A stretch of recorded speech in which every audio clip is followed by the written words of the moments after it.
What up, what up, what up? It's your boy, All the Dialogue. I got a special guest on the line. So if you don't mind, introduce yourself to the people. What's up, world? Mr. Badass LBC Crew in the building, thugging like I usually do. You know what I'm saying? One part of the LBC Crew, one third actually. LBC Crew was founded by Snoop Dogg in 1994. Members consist of Badass, Lil C Style, Free Lil Style, and my brother Technique. And we formed the LBC Crew, which was the first group signed on Doggy Style Records. And we we definitely did our thing with Snoop Dogg when we got signed with him. We produced the whole record. LBC Crew, haven't you heard? We giving something back to the hood, and that was that. It got held back in release due to all kinds of label stuff with Death Row and business stuff, and so the album had got recorded, put in the vault, and it didn't come out until 15 years later.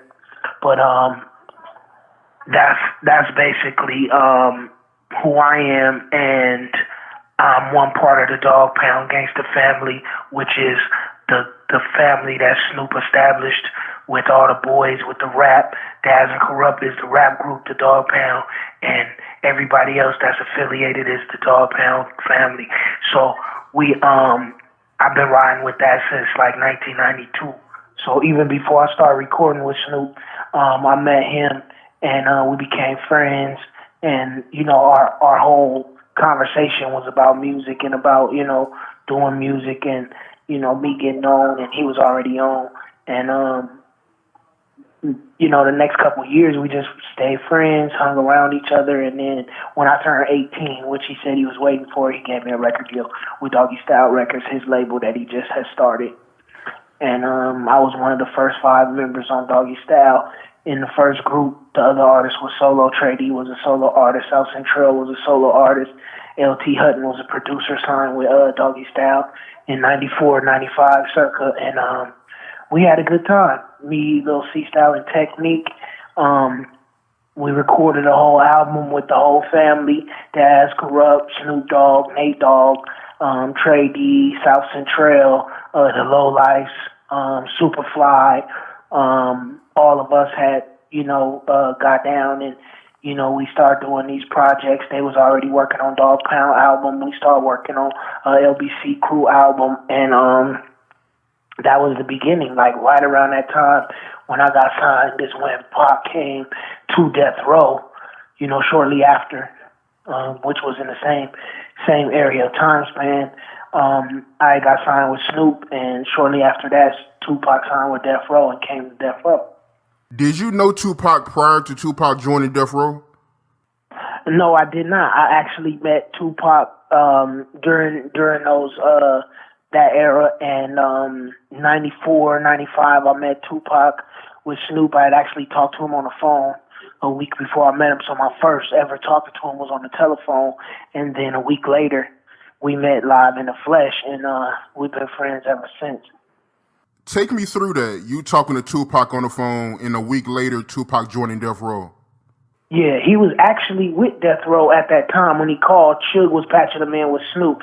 Me and Snoop was in his Hummer rolling to the studio, and Suge had called. Boom, Snoop put him on speaker. Bam. What up, Suge? What up, boss? What's up? Me and Snoop in the car. Suge like, yo, I got Tupac on the line, Snoop got Suge on loudspeaker. I'm like, what up, big dog? We both saying what's up to Suge. He like, yeah, so he patched Tupac in.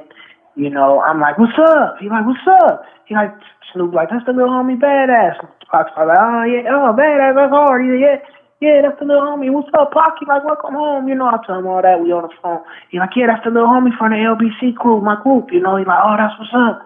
Like, yeah, man, welcome home, man. I'll see you when you come out here. He like, yeah, be out there next week. So, the very next week, I get another call from Snoop Dogg, and he like, Badass Pac here. We'll be at the studio at 3:00. So, that particular time, I went, Snoop wasn't there yet. So I hadn't met Pac live in the flesh, but I talked to him on the phone a week before, and I walk in the studio, in our studio where I record every day, and he there. Boom, Tupac Shakur, what's up? He like, badass? I'm like, yeah, badass. I talked to you last week on the phone with Snoop. He like, yeah.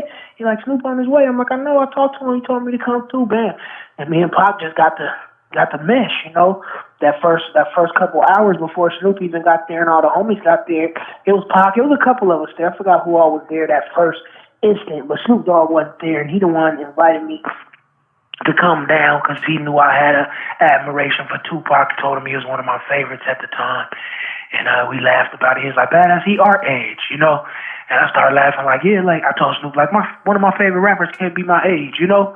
He like, "No, nigga, your favorite rapper supposed to be older than you." I said, "My favorite rapper, Ice Cube." You know, we all started laughing and all that, and you know, but Tupac came and he brought an essence to Death Row that was just immaculate. You know, I mean, the world got to see a lot of what I've seen, but you know, I just got to see it close up, firsthand, and you know, and live in the person. But for the most part, Tupac was one of those kind of guys that you could feel his passion. You know, it couldn't go unnoticed, and then the artist that he is to the world, you know, everybody got a song of Tupac that they love, or this, that, or the other, or he done, you know, seen an interview or a movie or something that you like of him, because he was a dynamic person, and at some point he knew, and people around him knew that he was gonna touch the world with everything that he was doing every day at a certain point, and that was those days before he came to Death Row, and that whole year that he was down with us before he died, and you know. And you know, went on to glory. That last, you know, 10, 11 months, a year of his life that he spent with us at Death Row, he made some of the greatest music of his time. He made some of the flyest shit. I got stuff from Pac that I love, like Brenda's Got a Baby, before I knew him and before he came around Death Row. You know, shit that he did that we had no, you know, influence on, you know. And then I heard all the, you know, the All Eyez on Me and the Makaveli shit, which, you know, was influenced by me, which I'm a part of. And, you know, all the way up until the All Eyez on Me double CD that I was around while they did the whole thing. And I watched that from, you know, start to finish be done. And, you know, from being in the studio with them and then seeing the impact of, you know, all of those songs that he did, from, you know, Hit 'Em Up to, you know, whatever songs on there, I Ain't Mad at You, to all of those hits that came off that double CD. Is like it was amazing, because as they was recording it and I was in the studio every day with it, I knew that it was something big, that it was something different, that Pac was on to something. But it does, when you're in the moment, when you're making history, it's kind of hard to realize, even when you know. Like, you like, this gonna make history. You know it's gonna make history, but it's still, you know, it doesn't look the same as like how it looks now. How precious and how, you know, immaculate, and how you know, how dope that all of that stuff came out to be, and how much a part of hip hop history and how much a part of just human history. You know, we're gonna have to talk about it because it's music, and the music that we did is so awesome. You know, they're gonna write about it in books. They're gonna write about it in different books. You know, different. You know, maybe the almanac or the dictionary. They'll have some of these words that we, you know, maybe put out, or, you know, so maybe rap. One of these hip hoppers invented a word or said something a certain way, and they're gonna put it in a dictionary later, like bling bling, or, you know, whatever. So all of this stuff that we did with hip hop music in that time that Pac was actually here with us, it was just a historical time, because Pac influenced Dog Pound influenced Pac and the Outlaws, and the whole standard of music, hip hop music on the West Coast at that time was us, and the bar was set real high, and it was set up high by us, and we kept jumping up, pushing it higher, every single one of us. If Pac set up and pushed it that high, Snoop jumped up and pushed it higher. I jumped up and pushed it higher. They jumped back up and pushed it higher. You know what I'm saying? So that made hip-hop, anybody else, whether you was on the East Coast, West Coast, down South, or Midwest, you had to come with it at that time, because that's the kind of vibe that we had. You know what I'm saying? Right. When Tupac first joined Death Row, what was the energy like around Death Row? Was the artists around Death Row truly happy that Tupac joined Death Row? All of us was like, I can't, Death Row was kind of separate in a fashion where you had Death Row, Suge and his homies Death Row, you had Snoop and his homies Death Row, you had it was artists that was signed on Death Row that wasn't from nowhere, that wasn't Suge homies or Dog Pound, that was Death Row, and they rolled how they rolled. So you had whole little branches of Death Row, and each one was equally significant. You know what I'm saying? Everybody had their own exclusivity, but I can only speak for my homies, which is Dog Pound, Snoop Dogg, Daz Corrupt, Nate Dogg, rest in peace. My side of the crew, none of us we was happy as hell, and we were so excited and so inspired that Pac was setting the bar and setting the standards and around us with it and fucking with us and doing music with us, and that over here at Death Row with us with it. You know what I'm saying? Sharing the same label that we sharing. We shouting Death Row Records, and he shouting Death Row Records, and we was all, a part of it at one point. We all was waking up at one point like, nigga, this Death Row Records. You know what I'm saying? So that was something that became significant, because there could have been some people that wasn't as happy for him, or didn't really care to see him doing it how he was doing it, but it was none of the people that I roll with, because everybody that I roll with was really big Pac lovers. You know what I'm saying? From Daz to Snoop to Corrupt to Nate Dogg, that we was all so happy to have that guy around us and doing music with him and fucking with him, and him coming to Death Row because of us. He didn't come to Death Row because of Suge Knight. He came to Death Row because of Snoop Dogg. And Dog Pound and the music that they had put out, that's what attracted him to that. Now, I can't say that if Snoop wasn't on Death Row and Suge Knight had a label and all that, he wouldn't have signed with him, but we couldn't tell, and we don't know. But the reality of it is, Suge Knight, whoever he was, not saying that Suge wouldn't have signed if Snoop wasn't with him. But the main reason Snoop Dogg the main reason Tupac took Suge Knight up on coming to Death Row is Snoop Dogg. Him and Snoop Dogg was already friends. Him and Snoop already had a relationship, and he already seen what Suge Knight did as a business with Snoop Dogg. What Death Row had did with Snoop Dogg as a business, the success that they had with him. They was the driving force that was pushing Snoop Dogg. So Pac admired that, and he wanted that behind him. But bottom line, he came to Death Row because of Snoop Dogg and Dog Pound. So you was in the studio when Tupac recorded "Hit 'Em Up," right? Yeah, but I wasn't. I was there in the lab that particular day. Like, I might have been next door. I think I was there. I wasn't live when he recorded "Hit 'Em Up" that day. Like, he might have. I think he played it for me the day he did it or the next day. But literally, I was right there. Like I said, I might have been next door in the next studio sleep when he did it, and then heard it the hour after he did it. But yeah, I was right there. I was around when he did that whole All Eyez on Me record. What was your reaction when you first heard it? Oh my goodness. My jaw was on the floor. It was already like, damn, one of the dope, this shit is deep. Play that back. We ran it back. It was one of those records that at the beginning, the first times I heard it like 2-3 times, So we listened to it, like we played it, Pac played it, and then everybody in the room was like, play that again, please. It was one of those kind of records, and it was like everybody was like jumping up and down and oohing and on, and it had became, just one of those records, And my first reaction was just surprise and awe, and just like, a loss for words, in the sense of, it was so dope, I didn't know what to say. It was so to the point, I didn't know what to say. It was so one of the dopest hip hop records I had heard at that point. I didn't know what to say. I like, this shit is crazy, and not like it's just dope. It's like, this is the best song I've ever heard right now today. Like the best. Like, somebody got to come with something better than this tomorrow to even top this. Because right now, today, this is the best hip hop record of all time. And that's how I felt. And I felt like, I still feel like that day. or whenever, whenever it had its day, that it was the best record. Whenever that song released, or whatever day that it debuted to the world and everybody heard it and everybody oohed and ah, that was the day it was the best record on earth. And it holds that title for that day. Right.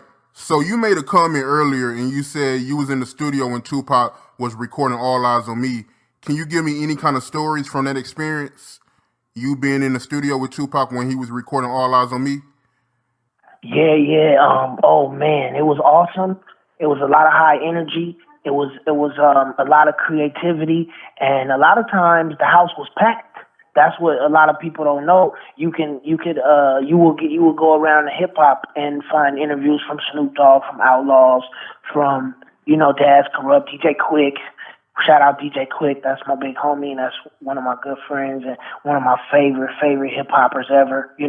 But Quick was there with us, and he did records on that album, and Snoop. Everybody that performed on that album or was there at the studio to witness it, or was in hip hop, or doing music at that time, and you came through Death Row Records at that time, you sat through a Pac session. That's how it was. Pac wasn't shutting people out. He wasn't having real closed sessions. Pac was having sessions where it was like, you could have been a stranger and found that studio that day, and if they would have let you in, like, which one Pac in? And you would have walked in, there was 25 people in his session.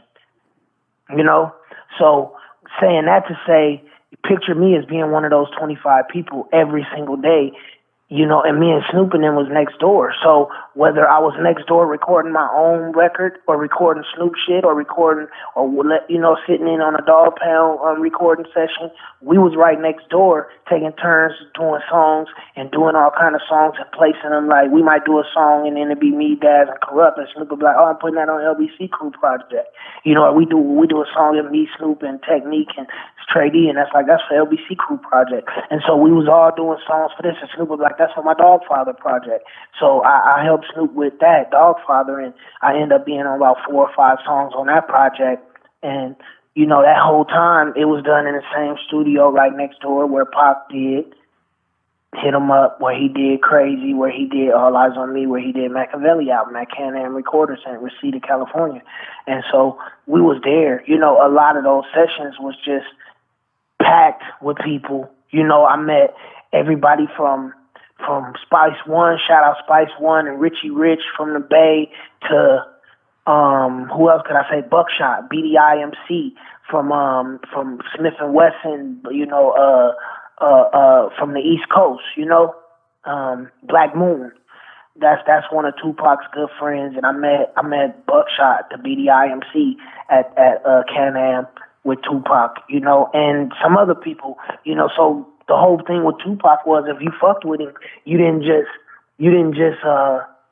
meet New York niggas or East Coast niggas or West Coast niggas around him. When he was on the West Coast, I met real New York niggas, like, came to the studio and fucked with him, and he brought him there. You know what I'm saying? So he was always showing that. Pac was, I think, born in New York, grew up in Baltimore. He's an East Coast nigga, and he never ever acted like he wasn't. And even when he was on the West Side and he was saying West Side, if you ever listen to all the Pac lyrics, he never dissed the East Coast in a fashion where you would be disrespectful for saying that, as far as a person who was born on the East Coast. You know what I'm saying? He was riding on the West Side, like he said, but he was from the East, and he would always mention it whenever it really, really came up. Like, I was born in the East Coast. It's not East and West like that. You know what I'm saying? But fuck you funny ass niggas on the East Coast right now that's acting funny. You know what I'm saying?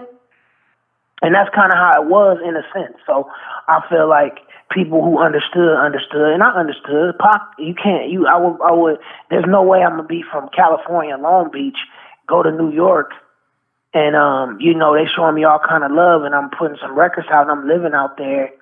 If I get into it with some Cali niggas, or I get into it with some Long Beach niggas, that don't mean I hate Long Beach. And that's how I looked at Pac. He was from there.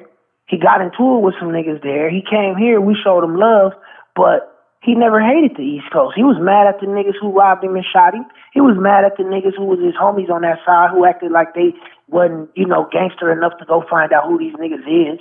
He was mad at people who criticized him in a certain way. Oh, Pac got a big mouth, that's why he got robbed. Oh, Pac got raped in jail, or Pac did.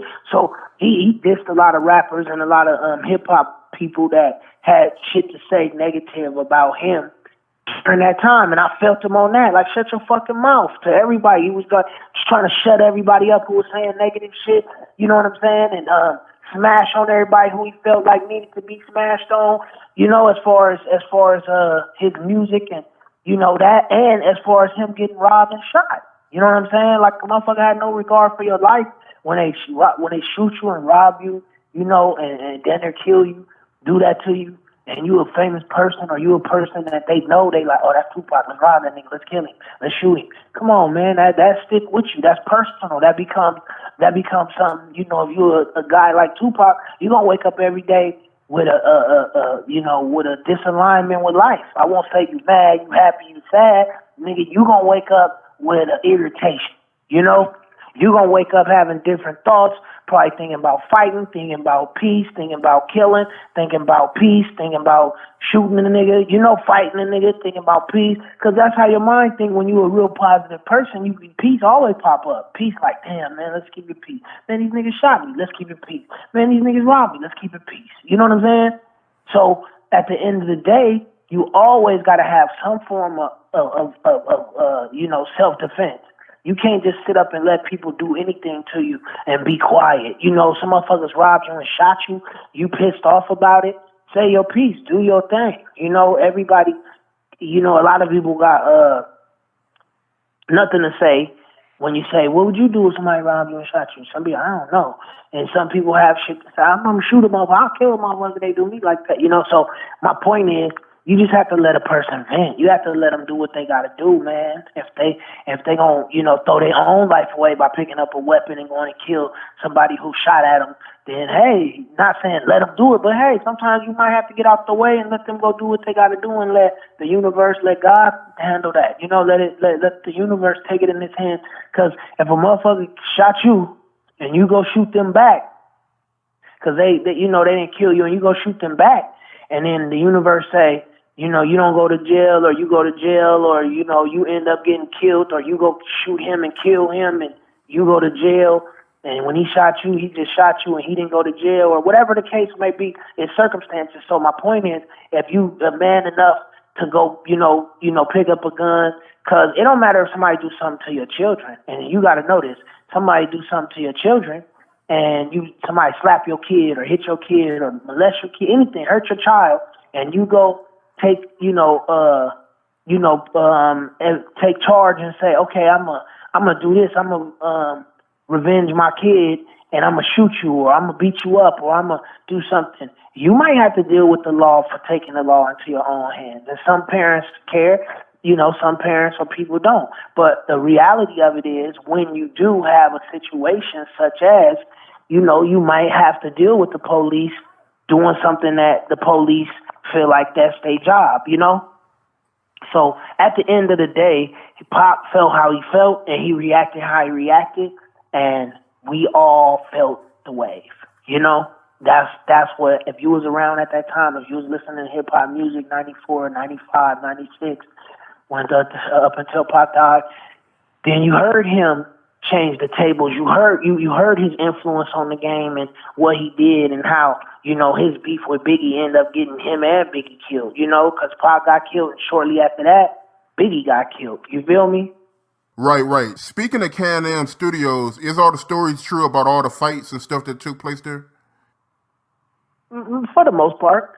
It was some scraps up there. It was some little things that happened. I don't know, you know, everything that's on the list of this happened at Can-Am, this happened at Can-Am, but it was a very dynamic place, and it was controversial. A lot of different stuff happened. A lot of people met up there that, you know, had issues. A lot of people came through there that, you know, end up, you know, getting into altercations just because of, you know, what it was. Just because of what it was. It was Bloods, it was Crips, it was hip hop at its threshold, at its finest, at its peak. You know what I'm saying? So we had all kind of names, all kind of faces, all kind of egos around at that time. You know, so yeah, it was a lot of fights. I won't say a lot. It was some fights, some significant fights. It was some, you know, some little issues and altercations that had happened up there. So, you know, Can-Am was just one of those places. Like I said, it was so many different faces and people and different dynamics that sometimes attitudes, energies, shit clashed. Right. So I want to talk about this Tupac Makaveli album. You was on the song Crazy. Tell me how that song came about. Crazy was dope. Crazy was like, I feel like it was meant to happen. You know what I'm saying? Like it was something that the universe put together. You know, some people call it God. Some people say, you know, just just perfect timing. You know what I'm saying? But right place at the right time. But for the most part, I was doing what I do daily, and you know, that was my hangout with Tupac, record with Snoop Dogg, you know, do my dog pound. I was new at it. I was young. I was in my teen age, early 20s, you know, 19 turning 20, all of those years for me. You know, I was I think 19 in 1994. I was like 19. 1993, I was 18. 92, I was 17. So, you know, I turned 20 in 95.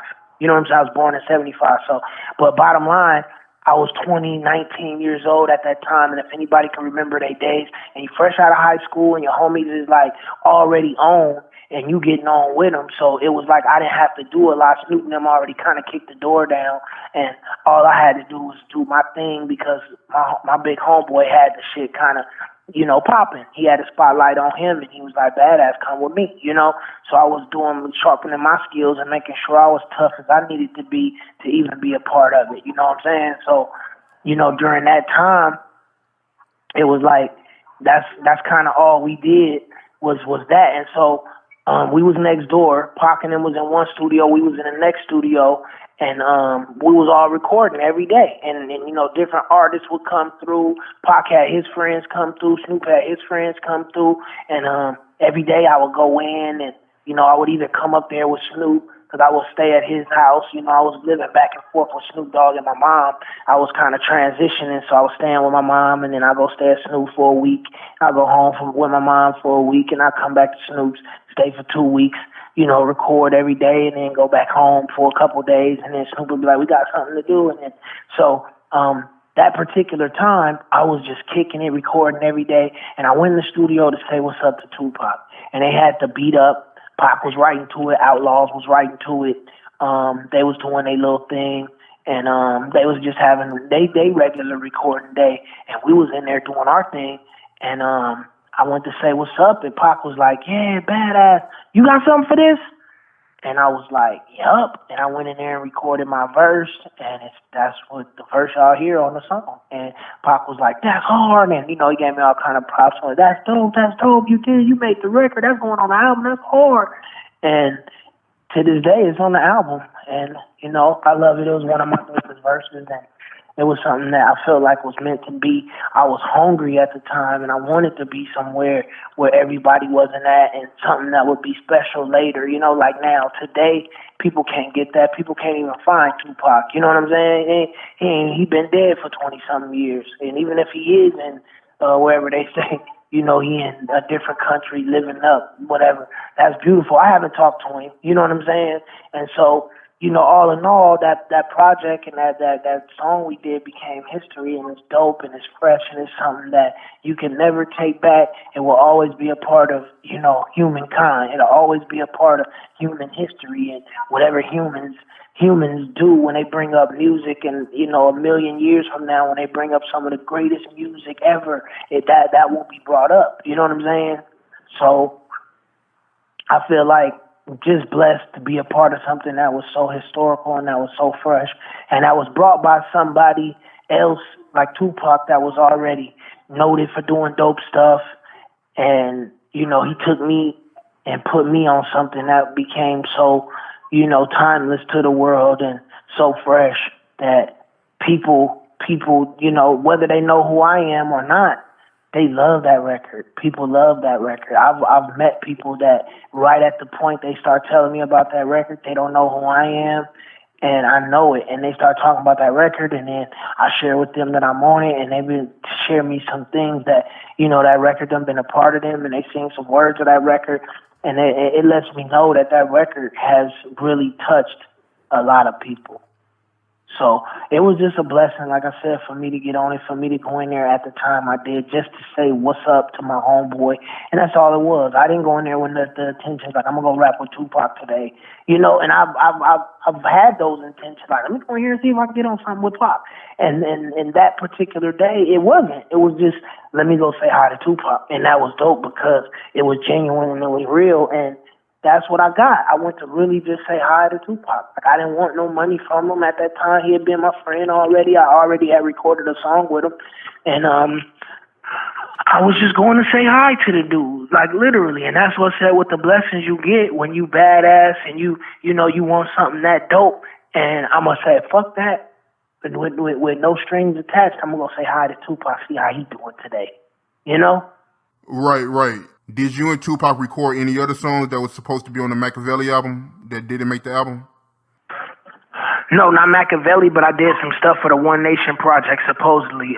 Pac had mentioned that that's what it was for. We did a song called Untouchable with me, Snoop, Pac, and Gaddafi, and I think Edie was on it. But it was basically Pac and the Outlaws and me and Snoop. And we did that song. We did a song called Only Move for the Money, which at the beginning was me, Snoop, and Daz. Me, Snoop, and Corrupt. And then years after Pac passed, Snoop gave a song to Daz, and he rapped where Snoop's parts was, and took Snoop off, and left me and Tupac on it, and the song became me, Tupac, and Daz, and it's called Only Move for the Money. Daz put it out on one of his projects, I think his Raw album, he put it out on, but that song also we did for the One Nation project, but that's it. That I didn't do nothing else for Makaveli or do nothing else, you know, that he might have said was going to be on there. Everything else that I did with Pac, he said was probably going to go on the One Nation album. Did Tupac ever go into detail and have personal conversations with you about his ideas for the One Nation album? Yeah, a little bit. He was telling me basically One Nation was a unification project that, you know, he raised all this fuss and kicked up all this dust on the East Coast and West Coast platform that people, you know, he probably felt like I was saying earlier, that people probably thought he hated the East Coast. But like I said, a lot of people that didn't know that he was from the East Coast, so he didn't hate the East Coast. The situation at hand became bi-coastal just because he got robbed and shot on the East Coast, and then he came to the West Coast and, you know, settled in, made home, and became, did business as far as his record label. And so by him signing the Death Row and moving to the West Coast, you know, we became like his family. And just on that note, I think that he was doing One Nation, whereas he kind of said it, but more me putting it in my words, saying I think that he was doing One Nation to kind of make peace and let everybody know that figured that he hated the East Coast, or he was some kind of West Coast tyrant, you know, that some people that didn't even know he was from the East Coast think that he's some kind of West Coast tyrant that just kicked up dust and started the East Coast, West Coast beef. Nah, he didn't do that. So he was going to put the One Nation album out, and he had, you know, cats like, I know for sure he had Buckshot, you know, from Black Moon, which was Buckshot, the BDIMC. Buckshot was definitely on the One Nation album, and it might be one or two other people I could mention. I'm having a little loss of thought right now, but he definitely had some of his good East Coast friends on that album, like definitely Method Man, and he was gonna be on that project on One Nation. Definitely Method Man, definitely Buckshot from Black Moon, and it could have been one or two more people on there, but for the most part, he was gonna put some West Coast people on there. He was gonna put some East Coast people. I had did some songs with him, like the Untouchable, and that Only Move for the Money. I'm not 100% sure, but I think that was even one that was slipped that to go on there. But for the most part, that's what he was doing after Makaveli One Nation, and he was doing an East Coast West Coast collaboration with all his East Coast friends, all of his West Coast friends, all of the people on the East that that he didn't have beef with, that was his homies, that he did music with, that he was gonna put on this project and show the world that I have no hate for the East Coast. You know what I'm saying? It was just certain individuals from that part of town that I had issues with. So for those who think that I hate New York or hate, Baltimore or hate anywhere on this coast, here's One Nation, with me and all my friends from the West Coast and the East Coast clowning together. So that's what that was about. If I'm not mistaken, correct me if I'm wrong, you were supposed to sign the Tupac label that he had in the works, right? Makaveli Records? It could be, but it wasn't. It wasn't ever mentioned or talked about between me and him. I had a cool relationship with Tupac, and I feel like if he wouldn't have died, me and him would have did some more business together. Of course, more songs, because we already had other songs that was coming out. But I felt like me and him was on a wave that it would only took one or two conversations for me to sign the Makaveli Records or do something with him and Snoop and say, Snoop, he wanted me on the Makaveli Records, and both you get behind it, him, because I would have never left Snoop to do anything with Tupac. Sorry, even though Pac was my god, Snoop is my dude, and me and Snoop have never been on bad terms. So anything I would have did with Pac, I would have brought Snoop. It just would have been a joint venture, because what would have been better than to have Snoop and Tupac behind you, At that time when they was two of the hottest niggas.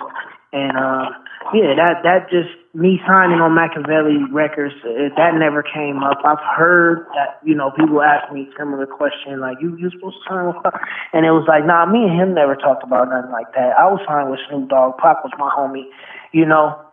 If that was something that would have came up, like I said, Snoop would have been sitting down at the round table with us. But for the most part, it was destined for me and Pac to do some more business if he would have lived. So we just made friends like that. Like if he would have lived 10 more years, we'd have kicked it 10 more years, If I'm not mistaken, you spoke to Tupac 3 days prior to the Vegas incident, right? Yeah, he invited me. Like basically to go with him, like, badass. You trying to come to Vegas with me? I'm like, I don't know, Brody. I got shit to do. Let me see. I was living with Daz at the time. And me and Daz was working on songs, and I was in a good place. And I just told Tupac, let me see what Daz gonna do, because I live with him right now, and I feel like I don't want to be out the loop. Me and Daz be moving. Like, we might do something on our own, but we stay connected enough where we like, oh, Snoop wants us tonight, and we'll go be with Snoop Dogg, and we just keeping everything live. And Daz kind of he in the loop if I'm out the loop. So if Snoop don't call my phone, and we all was just now having cell phones and pagers and beepers and little shit like that.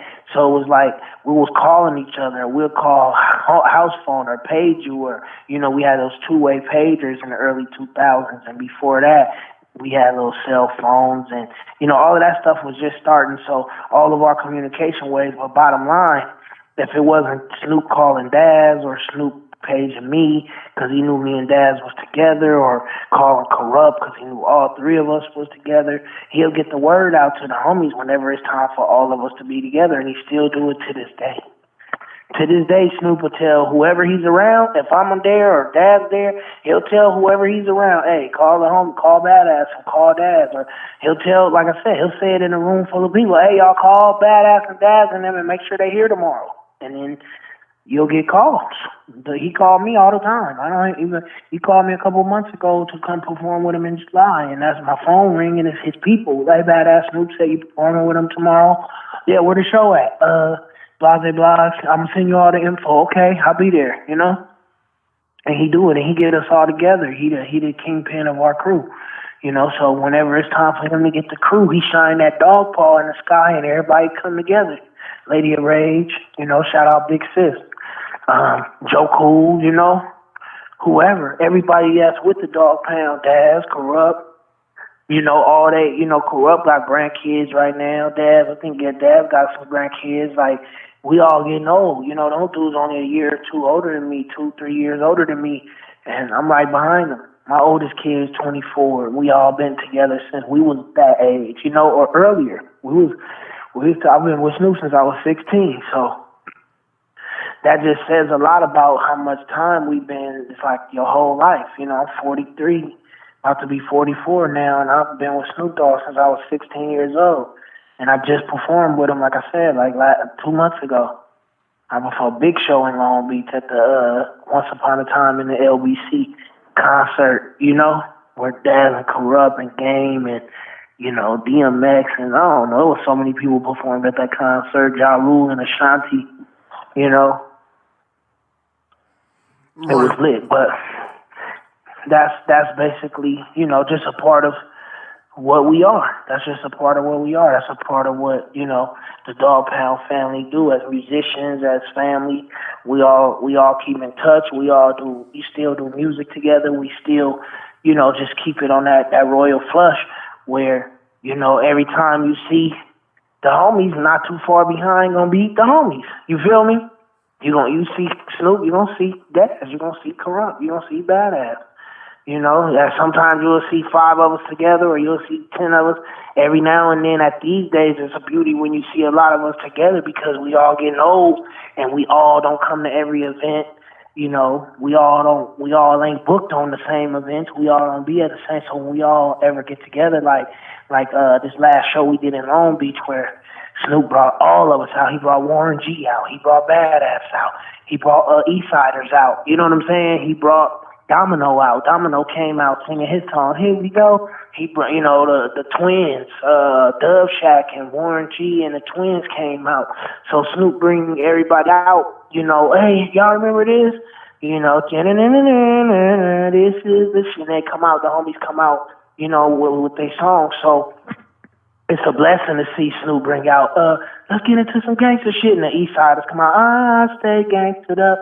And he say, y'all remember this? And then Wrong Idea, come on, Badass, where my little homie Badass at? I don't want anybody to get the wrong idea about me. And then we do that, and, you know, Daz and Corrupt. And then they do, you know, it's a dog-eat-dog world. Daz and Corrupt come out, you know, so it just, that's how it is. And Snoop keep it popping like that. You know, that guy got him a star on the sidewalk, and you know he keep the position as the kingpin of the crew. So you know, I respect him, I love him for it. You know, and that's basically, you know, what it's gonna be with me until the day I leave this motherfucker. Shout out Sublime, shout out Snoop Dogg, shout out to Low Life Gangsters, my crew. Forever and a billion years after that, Cue Ball, Tiptoe, rest in peace, Coke Lope, Miss Legacy, Shody K, Lil J, Uncle Chuck, Joke Dog.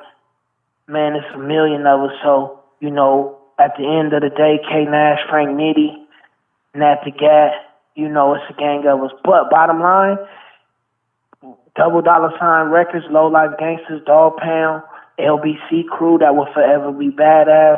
Badass will forever be that.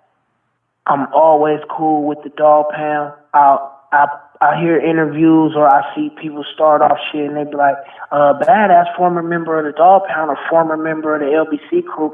Nah, don't put no former shit. I'm a current member of the Dog Pound. I'm a current member of the LBC crew. And I'm a current member of the Low Life Gang. And all of those organizations are alive and running.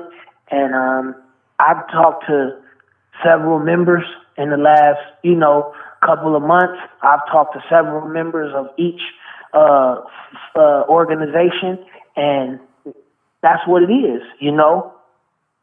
That's what it is. Badass. Double Dollar Sign Records for sure. Take me through that whole incident. Tupac getting shot in Vegas and everything else that took place after that. Okay, yeah, we was in the studio. Me and Daz was in the studio, and we had to, you know, just to alert on. We was on swivel, you know, head on swivel. We on high alert. We always feeling like, you know, you never know who gonna try to come kick in the door and bust on you, you know. Corrupt studio session got shot up, and a person died, and that was shortly after this, after Pop died. And at that time, we was just on high alert, and Nate Dogg called. Me and Daz was in the studio, and we get a call from Nate Dogg. And I know Corrupt wasn't with us at the time. I know Snoop wasn't with us at the time. I remember it real clearly. Me and Daz was in this studio called Track Record, and the engineer or the secretary or the person that's on, that's on duty at the studio who answers like the phone call at the studio. Like if you Google that number or search that number in the newspaper, in the phone book and find that studio and you call that number, that's the guy that answers, like the secretary, So he answers and he takes the call and he patches him. Hey, you call it for, hey, this is Track Studios. Can I help you? Yeah, this is Nate Dogg. I'm calling for Badass and Daz. What studio session they in? And they already know they in Studio B. Okay, so they'll call through and it'll come through the speaker in the studio. Even if you got the music up loud, whatever, they'll come through the phone, and it's a little speaker on the phone, and they come through the phone. Badass Daz, Nate Dogg on line 1. That shit. So that's what they said. And so we, hey, get the phone, Bad as Nate. And I pushed line 1. Nate, what's up? And you just put it on speaker, and you could hear it through down the whole studio. So, Nate, what's up? What's up, nigga? Nigga, they just killed Tupac and Suge Knight. And that was the first we heard of it. And Nate Dogg had called and said that. And it was literally seconds after it happened, minutes, because Nate Dogg was in that entourage, whether people know or not, that entourage of cars that was going to where Pac was going. Pac was one of those. Nate Dogg was in one of those cars that was just behind. Like he seen the car, like literally eyewitness the car that shot Tupac in it. Like how they said it was a white Cadillac. If it really was, he saw the car, And Nate called us like, I just seen it, man. They shot him, and we thought.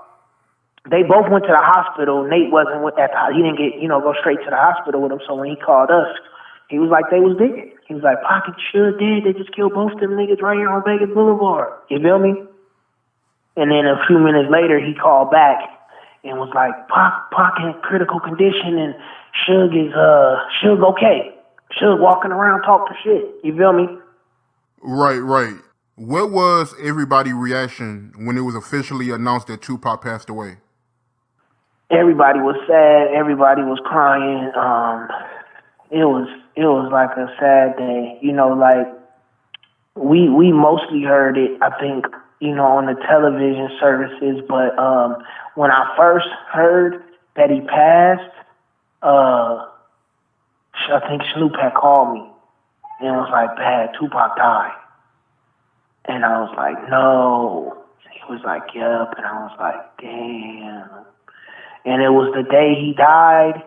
Probably within the next, a couple hours of him dying, Snoop ended up calling me. He knew I loved Pac and I was close to him. I don't know where I was. I wasn't like, we was moving around because things was going on and we was moving, but I might have still been living with Daz. But wherever I was, I think I was kind of like at home chilling. I wasn't with Snoop, and he called me. We were separated for how many ever days in between, and he hit me and was like, "Badass too." And then it was just all over the news and the tabloids and the radio after that. And he told me before, it got real big on the radio, he hit me like he passed.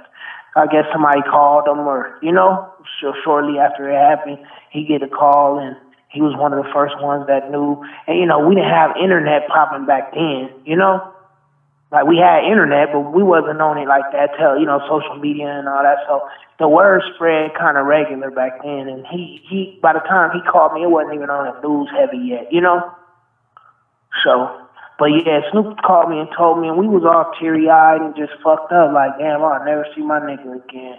And that's just what it's been since then. I haven't seen him, So it's just like if anybody else died. They disappear, they gone. You bury them, and they gone. Never see them again your whole life. So, I'm just happy I got to, rub shoulders with them and fuck with them on the level that I got to fuck with them, because, a lot of people get to be friends with someone. A lot of people get to, have, friends that got good things going on in their life. or get to do fun shit with their friends or whatever. Not only did I do hood rat fun shit with my friend was a fucking icon, you know? He was a cultural icon, so, you know, that was something that was beautiful. And as me being the talented rapper that I am, my mom as a kid told me to surround myself with great people, so thank you, Mom, you know? And that's just what it is. I feel like whatever happens, great. It was meant to be great, and you know the universe ordained it, and we just gotta marvel off of it, watch it happen, and let it happen. And you know you can hate on it if you want to, like you said, people was talking about people hating on Pop. If you wasn't happy for a nigga who was that great, then something it says a lot about you. So maybe you need to check yourself, sit down with yourself, and you know, do something, because whoever that person was, they did great shit like Tupac did even since he been dead. So, you know, let's just, you know, put the thing on. They people, you know, people that ain't even as great as him still around talking shit. But bam, why you didn't die a long time ago and this great motherfucker still alive making music and not talking about your ass? Because I ain't. That's one thing I didn't hear him just talk about nobody. The people that he spoke on was the people that he interacted with and had problems with and had issues with. You feel me? So that's where you're supposed to put your nose, you know? Your nose. If you're talking about somebody, at least have business with them. You know, don't be running around like, oh, fuck him, or he ain't that, he ain't shit. He ain't. That's how people did him, and they never seen him before, you know? Or had no business of no sorts with him and was bitter about his success. So before we end this interview, my man, give me an untold story about Tupac that no one never heard before. Let me think. Well, me personally, I used to pay a lot of attention to Tupac, you know what I'm saying? And I know that Tupac had a healthy ego, you know? And we used to make jokes about the nigga taking his shirt off and trying to be sexy and, you know, all of that stuff. And that was something that just used to tickle me about him, that, you know, as the world could see, he was a player. He had his little girlfriends and, you know, certain ladies liked him. He was a likable dude, you know.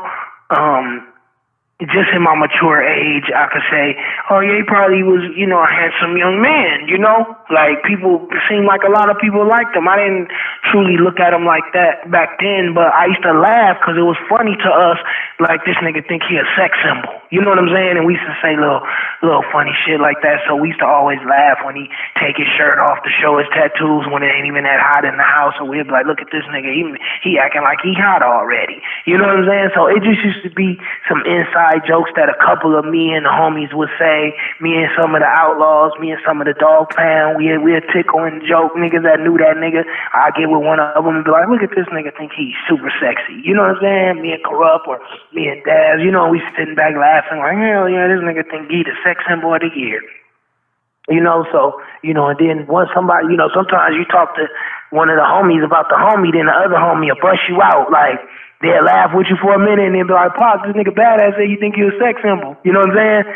Like, oh, nigga, we ain't gonna talk behind your back while we over there giggling about you and shit. So, yeah, that was like an inside thing between the homies. Like, we used to joke about this nigga thinking he a sex symbol, or he a cute little man or handsome. I'm a GQ cover for a cover of the magazine, Playgirl magazine, you know, for the ladies. You know what I'm saying? So, I think that Pop thought he was felt that he was a sexy man, and you know, women liked him like that. So I think he tried to appeal to them in that sense, you know? So it was just kind of funny to us. That was one of our little inside things. We used to joke about him and his sex appeal.